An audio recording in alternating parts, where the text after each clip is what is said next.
The ideal typological ethnography is often described monumentally as the result of big journeys, big ideas, and ultimately big books.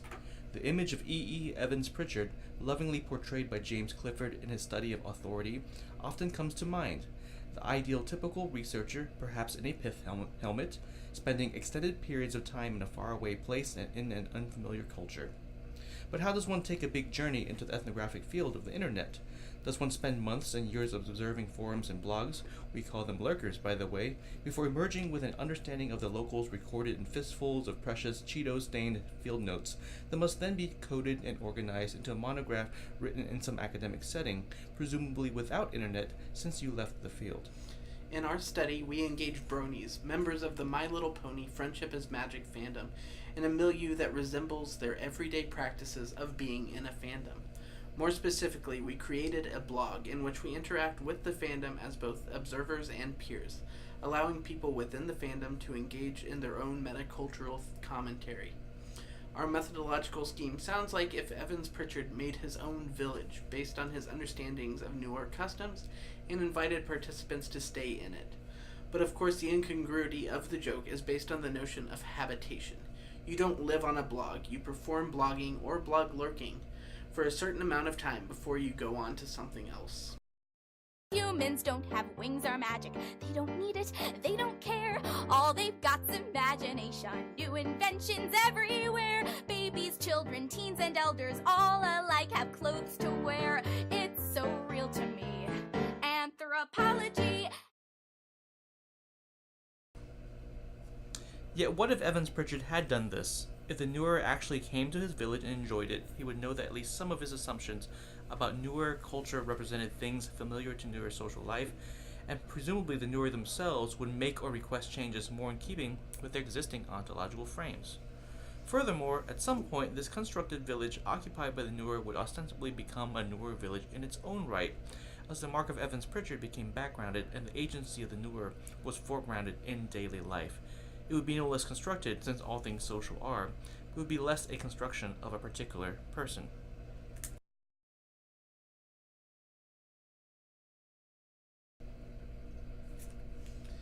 Some scholars, faced with the profound technology changes of the 21st century, have expressed anxieties about the rapidity of change and our inabilities to adapt to them quickly. While some of these anxieties can be attributed to fears about modernity at large, such as those of the Frankfurt School and the rise of culture industries, many others are specific to the proliferation of internet technology and the movement of cultural production and expression to bits and bytes.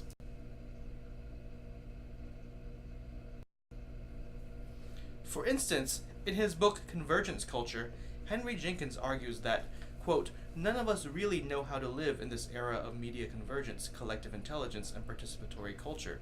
These changes are producing anxieties and uncertainties, even panic, as people imagine a world without gatekeepers and live with the reality of expanding corporate media power.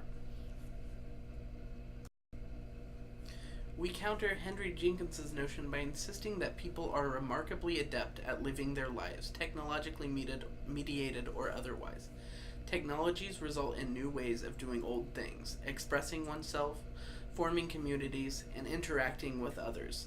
And while these new forms can be troubling for some, they quickly become home for others. In other words, Henry Jenkins' habitus is not Browne's habitus, based on our ethnographic research.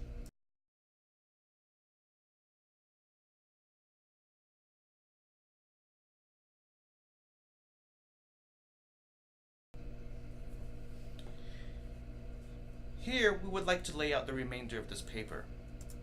First, having established the idea that certain communities are already quite familiar with technologically mediated forms of socialization and communication, we introduce you to a group of fans of My Little Pony who call themselves bronies.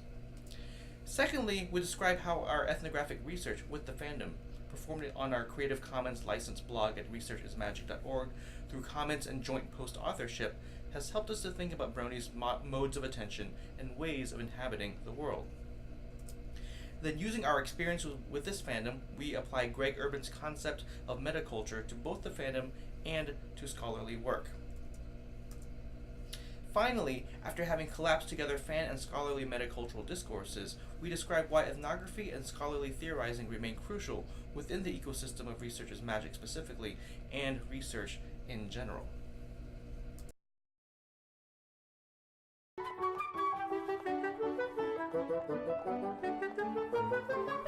For one to fully comprehend this pony fascination, let me first sum up the previous of pony generations. Generation 1 appeared on TV in the 80s. It was made to sell toys, plots were hardly very weighty. And Generation 2, I do not mean to grouse and gripe, but these characters fell right into the girly stereotypes. And Generation 3 is just too awful and too tragic. So let's jump to number 4, where friendship is magic. All the characters compelling, and the stellar storytelling, and the lovely animation brought about great dedication. This is where we meet the bronies, for they like My Little Pony. Yes, the bros enjoy the ponies, so let's go and meet the bronies.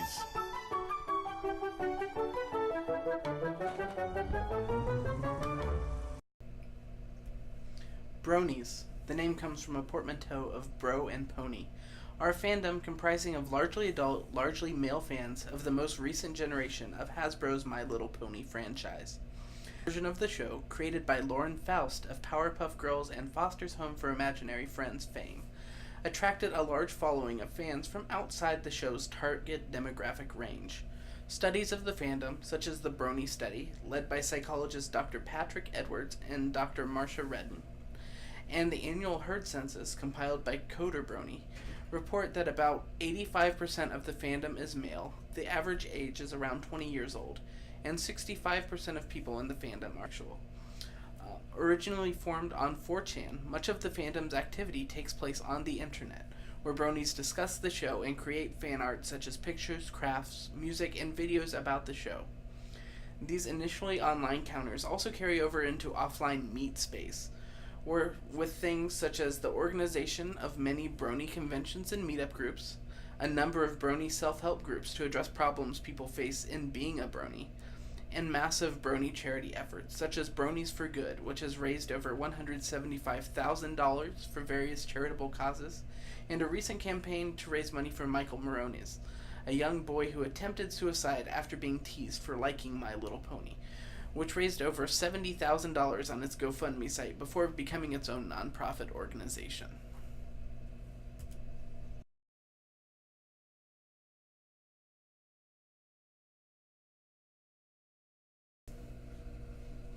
Participant observation with a community that is primarily constituted as a series of digitally mediated social interactions involves a process of discovering and then gaining cultural competence in the genres and delivery methods of cultural text legible and interesting to the group.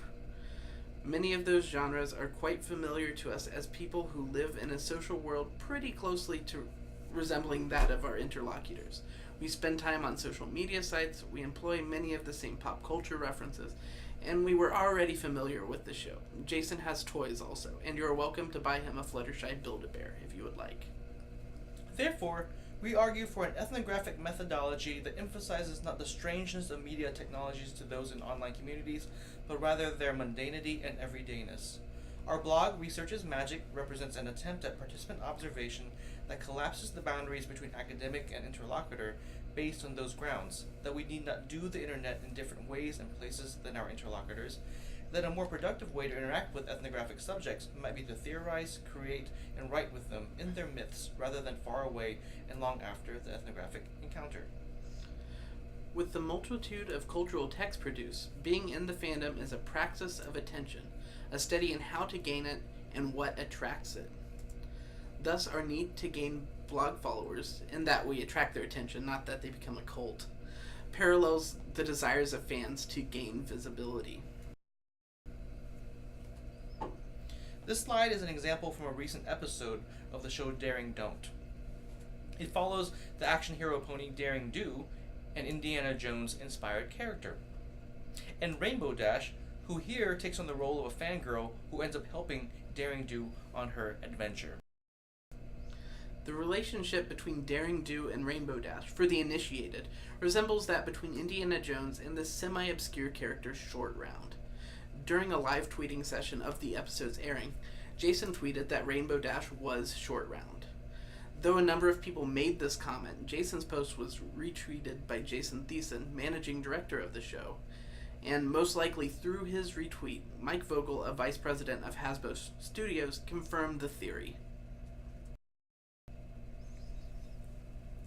As can be seen in this example, through a performance of democratized visibility, in which it appears that any brony might serendipitously chance upon the tweets of another brony or even interact directly with show staff, the utopian ethos of communal openness and sociality is demonstrated as a real possibility. But you have to get their attention. Gaining attention of the fandom was both a frustrating and enlightening experience. We first attempted to publicize our observational posts about the fandom through Equestria Daily, a hub for creative work such as fan art and music, as well as social planning within the fandom. We continue to send our posts there for publicity. We also attempted to engage in long-established practices such as photo manipulation and meme making. Eventually, we discovered that a large portion of the fandom communicated through Twitter, where we began to establish a presence, even interacting with big-name fans like the Capper General, the only person that I've ever known to become famous in any respect for being a member of 4chan. Other attempts have had more hurdles. For example, though Reddit now accounts for a substantial proportion of Research is Magic traffic, we discovered that being more than lurkers on Reddit, which features both upvoting and downvoting of featured content, is really hard. Consequently, we became really good neoliberals, using the features of Google Analytics to track our site referrals in true NSA fashion. These activities are everyday life for many bronies, and especially those heavily involved in the fandom's cultural production, but keeping Henry Jenkins in mind, they do take some getting used to. Nonetheless, it is at the interface of existing habitus and the attempt to establish it that one can often make commentary on mundane practices. As Kathleen Stewart notes in her description of what she terms ordinary affects, the everyday and the mundane are experienced through fluctuating modes of attention. Ordinary affects are the varied, surging capacities to affect and to be affected that give everyday life the quality of a continual motion of relations, scenes, contingencies, and emergences. They're things that happen. They happen in impulses, sensations, expectations, daydreams, encounters, and habits of relating, in strategies and their failures, in forms of persuasion, contagion, and compulsion, in modes of attention, attachment, and agency, and in publics and social worlds of all kinds that catch people up in something that feels like something. Even as we strive to participate in genre conventions of the community, it is through different modes of attending to the ordinary that one distinguishes between the meta-discourse of communities about themselves and the ethnographer's interpretation of what Geertz called the stratified hierarchy of meaningful structures, and what we understand to be the discourses, meta-discourses, signs, and affects that link people to each other. In other words, the ethnographic approach is a mode of attention particularly attuned to others' modes of attentions.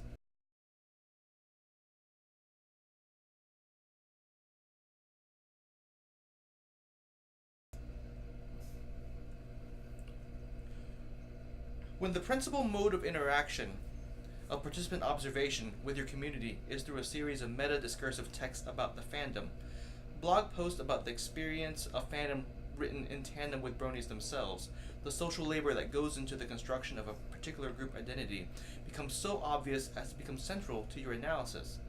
In addition, slogging through the details with one's interlocutors, the contention that all culture is socially constructed becomes more than a theoretical obvious statement. The constitutive elements of social construction become the units of analysis.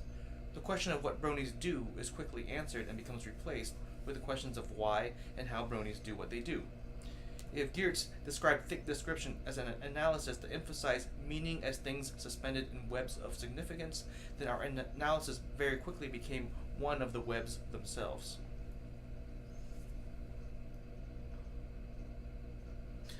Greg Urban called this metaculture, or simply culture about culture. Metaculture provides culture with pathways and trajectories, tendencies, and vectors. Quote, the interpretation of culture that is intrinsic to metaculture, immaterial as it is, focuses attention on the cultural thing, helps to make it an object of interest and, hence, facilitates its circulation. So what of the metacultural production of bronies?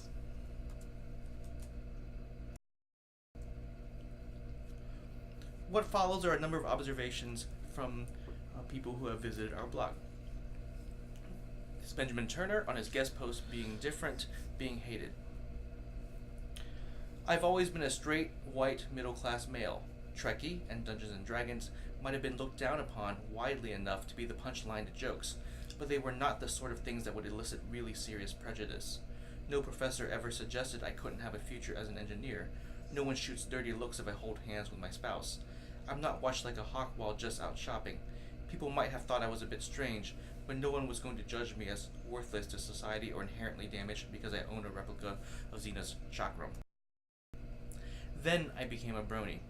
Suddenly, mainstream news outlets are reporting on what a creepy scumbag waste of space I am.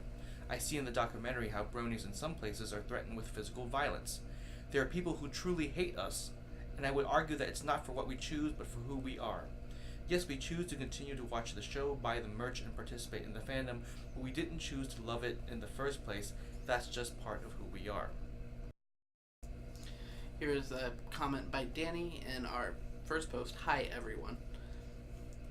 I will always love the show because, for reasons I don't fully understand, it helped me through an extremely dark time in my life.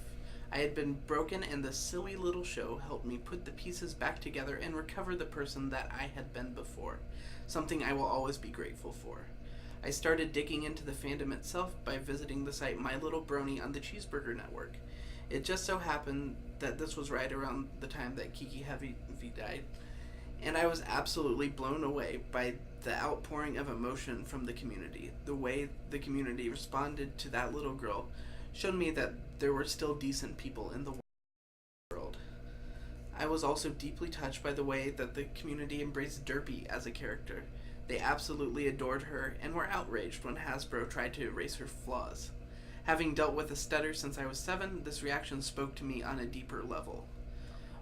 My Little Pony and the brony community gave me a glimpse of a world that is driven by the good in people, accepting of everyone, and happy to simply be together. I sincerely believe that if everyone had a little bit of brony in them, the world as a whole would be a much better place. And finally, Suburban Banshee's comment on our post, Where Are My Pegasisters At? I was amused to see yet another popular fandom reinventing the wheel because most of the founding members hadn't been attached to existing fandoms beforehand. Every fandom divides itself into categories, and none of the categories ever describe everyone, and many fandoms are essentially run by women, although others are mostly run by men. It never happens the way you expect. Fandoms are weird. It is fun to talk about ourselves.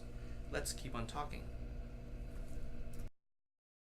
We also outright asked bronies what they wanted you to know. The following tweets are what we got.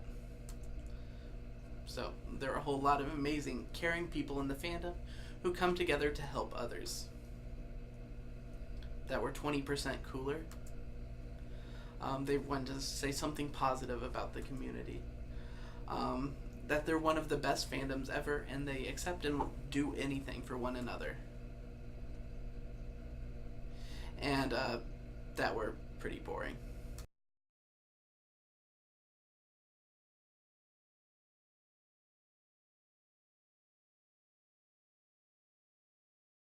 Or Bruno Latour.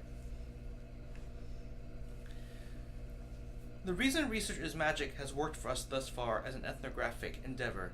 That is to say, the reason anybody would ever want to go to a blog about brony research is that bronies are, as you have seen, engage in many of the same theoretical conversations we are, albeit with a different vocabulary and from a somewhat different subject position. Bronies metaculturally discuss identity performance, strategic essentialism, liminality, gender, class and privilege, ethics, the nature of humanity, etc. That sort of metacultural analysis is the bread and butter of many humanistic inquiries, and thus working with a fandom that is already heavily invested in metacultural discourses, the boundaries between native and ethnographer are quite attenuated in practice.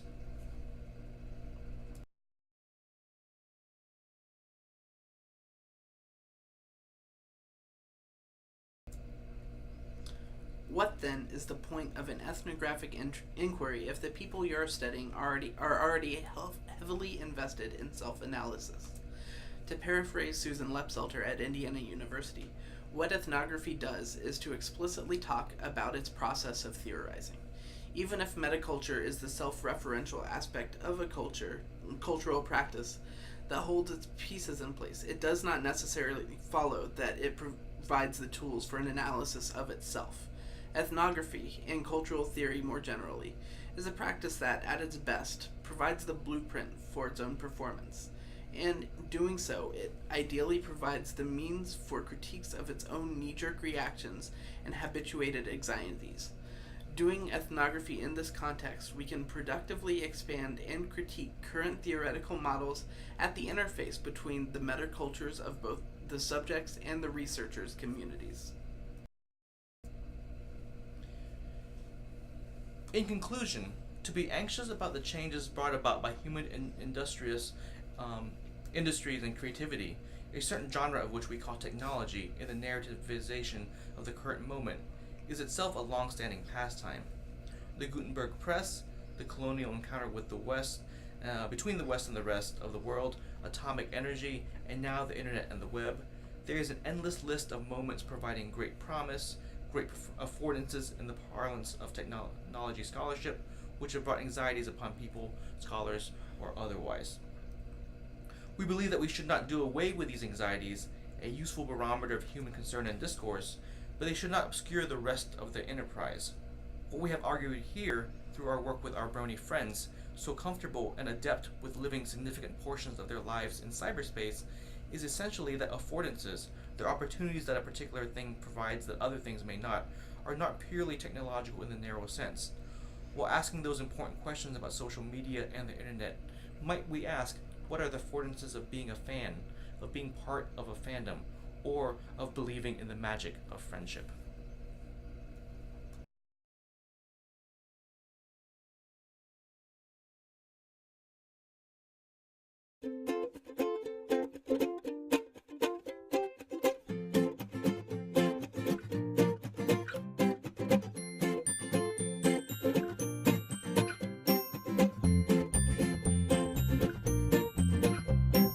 Pink fluffy unicorns dancing on rainbows. Pink fluffy unicorns dancing on rainbows. Pink fluffy unicorns dancing on rainbows. Pink fluffy unicorns dancing on rainbows.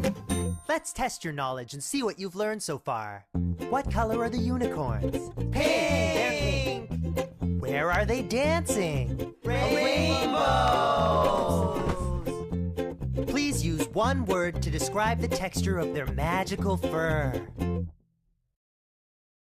Smile! Yeah! Pink fluffy unicorns dancing on rainbows. Pink fluffy unicorns dancing on rainbows. Pink fluffy unicorns dancing on rainbows. Pink fluffy unicorns dancing on rainbows. Pink fluffy unicorns dancing on rainbows. Pink fluffy unicorns dancing on rainbows. Pink fluffy unicorns dancing on rainbows. Pink fluffy unicorns dancing on rain.